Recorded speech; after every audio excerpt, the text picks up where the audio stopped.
Bonjour تاسع، معكم مدام مها. Je suis à la page 70-71. أنا بالصفحة 71 unité 3 entraînement، وبحب أبشركم إنه راح تخلص معنا هلا الوحدة الثالثة اليوم إن شاء الله، ونقول إنه خلصنا نص المنهاج وعقبال ما يخلص المنهاج كله ونخلص من التاسع يا رب. أنا عندي هون آخر تدريب اللي هو برودكسيون إكريت، تعبير الكتابي. طبعا لازم دايما أتأيد بالشيء اللي بطلبوه مني وأتأيد بعدد الكلمات. لو كان أنا كتبت شوية زيادة كلمات بس يعني أنتوا كمان بتتبعوا شو عم بيقولوا لكم الأساتذة بالنسبة لعدد كلمات. أنا اللي بعرفه إنه 50 كلمة أزود كم كلمة أنقص كم كلمة، ما بنكتب لهم صفحة ولا بنكتب لهم 20 كلمة. أكيد لازم يكون الكتابة منطقية تستوفي كل العناصر، ما بكفي نكتب 50 كلمة ويكون ما حطينا العناصر فيها. لازم عناصر موضوع دايما تكون موجودة حسب النص اللي بنقراه. أنا عندي هون بال11 présente ton livre préféré en complétant les fiches suivantes. قدم كتابك المفضل بإكمال هذه المعلومات. البطاقات هون هلا ما رح يجيني هيك بالفحص، رح يقولوا لي بس قدم كتابك المفضل. بجوز يطلبوا بس مني ريزومي ملخص أو بريزنتاسيون بس تقديم، فكل وحدة شكل. أنا رح أعطيكم ملخص لكتاب أنا اخترته وبعطي الملخص، وبنفس الوقت كمان بعطي كيف بتكون البريزنتاسيون. بالبريزنتاسيون لازم تكون هالمعلومات كلها موجودة فيها، يعني تيتر عنوان الكتاب، أوتور كاتب الكتاب، إديتور اسم الناشر، أني إيمتى انتشرت، مو نحن بقينا سنة إيمتى انتشرت القصة أو هالكتاب، نومبر دو باج عدد الصفحات، مون إليستراسيون بحط هون صورة للكتاب اللي أنا عم بحكي عنه. بعدين بدي أحط هون مون أفي رأيي، مون باساج بريفيري. أنا حبيت مثلا هو كتاب premier chapitre فصل الأول، deuxième chapitre troisième chapitre. أنا شو اللي عجبني فيها بقول، لأنه يعني اسم المقطع جي إيمي شو حبيت فيها، لليو وين مكان اللي صار فيه هالأحداث، ليبوك بأي عصر، كي لو بيرسوناج برينسيبال مين هو الشخصية الرئيسية بالقصة تبعتي بكتابي، اسمه ودوره بالقصة، وبعدها بدي اكتب هون ريزومي. كل هدول نعملهم هلا. فأنا اخترت أليس أو بيي دي ميرفيي، أليس في بلاد العجائب، وعملت المعلومات ورح فرجيكم عليها فورا وتشوفوا كيف حافظت على نفس الشيء اللي طالبينه مني. حطيت تيتر هون بطاقة هوية الكتاب، يعني القصة اللي أنا بدي أكتبها. تيتر العنوان أليس أو بيي دي ميرفيي، أليس في بلاد العجائب. أوتور الكاتب لويس كارول، هيك اسمه كاتب إنجليزي. إديتور ماكميلان أند كو، موضوع ينحط أند كو يعني هو وشركاته، كولابوراتور يعني إذا حطينا بس ماكميلان بكفي. أني السنة اللي انتشر فيها الكتاب في القرن 19 1865.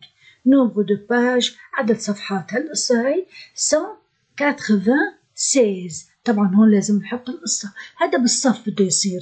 نحن ما رح نعمل هيك بالفحص، نحن هالمعلومات كلها نحطها في مقطع. يعني هي عم بعيد الكلام حتى ما تروحوا بالفحص وتحطوا هيك. هذا مو بريزنتاسيون، هيك بريزنتاسيون بدي أكتب. بعدها مون أفي رأيي، مون باساج بريفيري، مقطعي المفضل كان لو بروميير شابيتر المقطع الأول. j'ai aimé حبيت le voyage d'Alice dans le monde des rêves، حبيت رحلة أليس في عالم الأحلام. طبعا كلكم تعرفوا قصة أليس في بلاد العجائب، أكيد شفتوها بأفلام كرتون أو بفيلم عادي. لليو المكان كان بلندن، الأحداث صارت بلندن. ليبوك طبعا هي قصة خيالية. العصر 19 سيكل في القرن 19، وقلنا هون 1800 يعني القرن 19. لو بيرسوناج برينسيبال سي أليس، هي البطلة.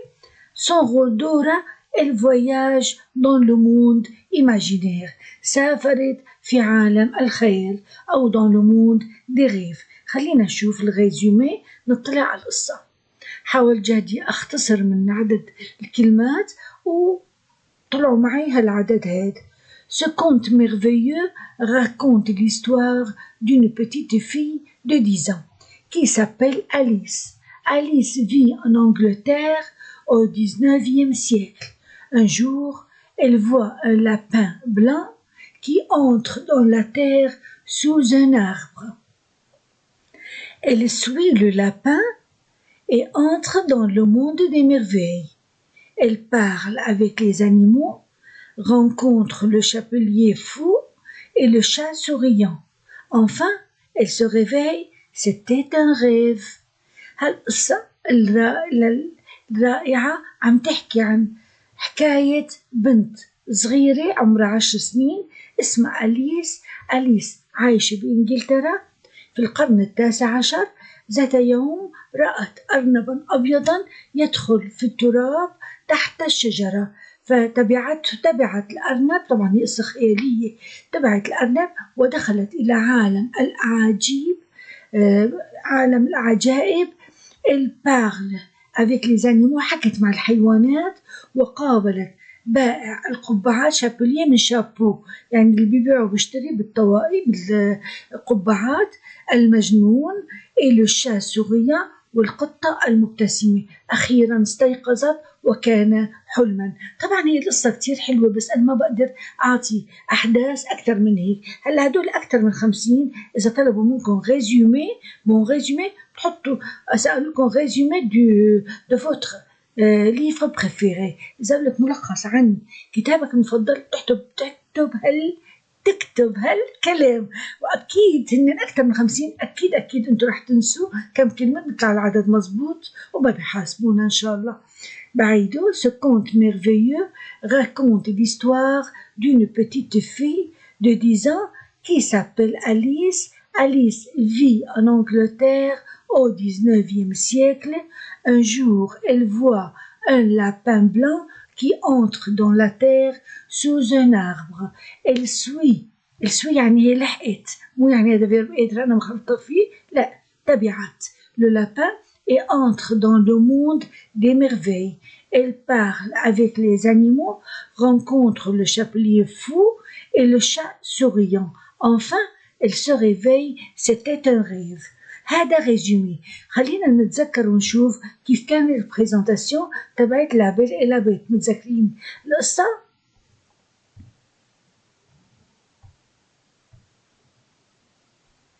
فوالا لابيل إلى بيت كانت هاي وقت اللي اخترنا بالإجابات كانت بريزنتاسيون دون إستوار.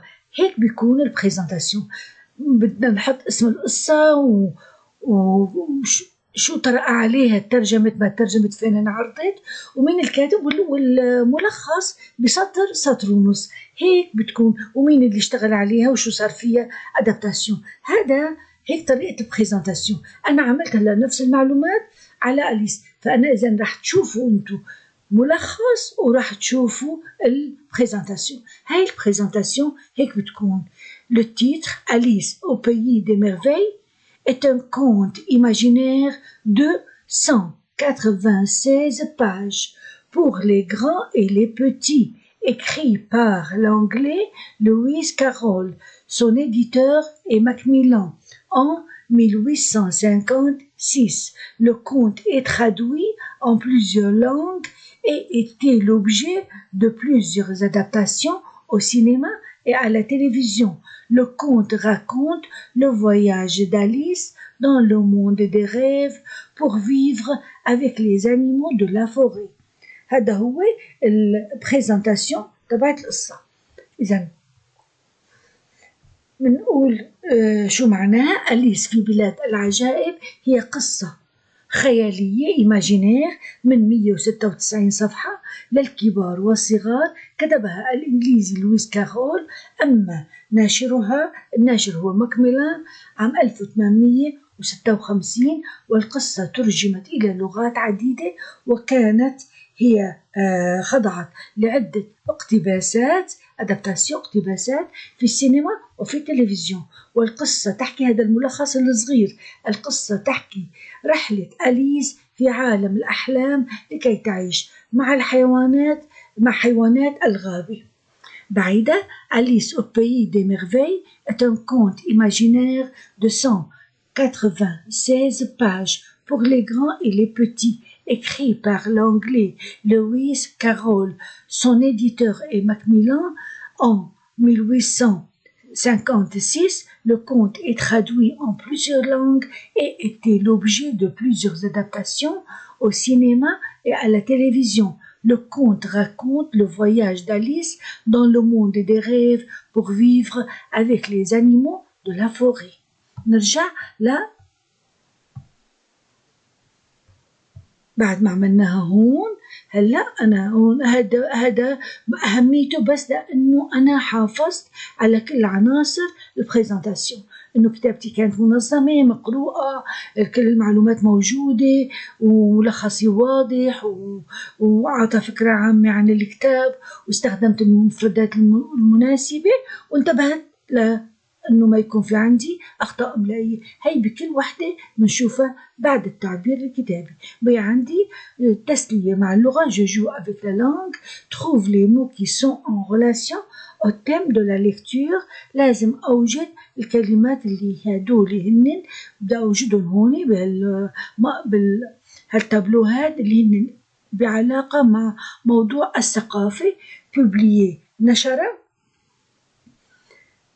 ouvrage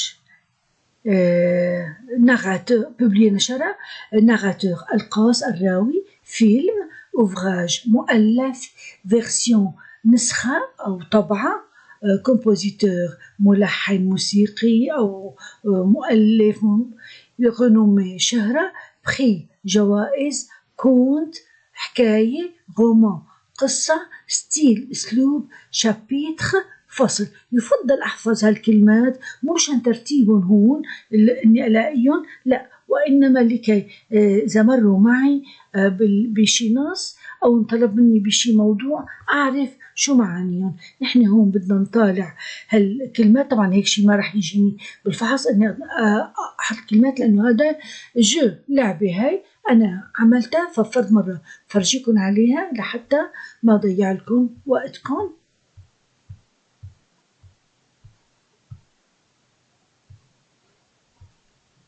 هذا الريزومي تبعتنا، وهلا بننتقل للتابلو. هدول هنن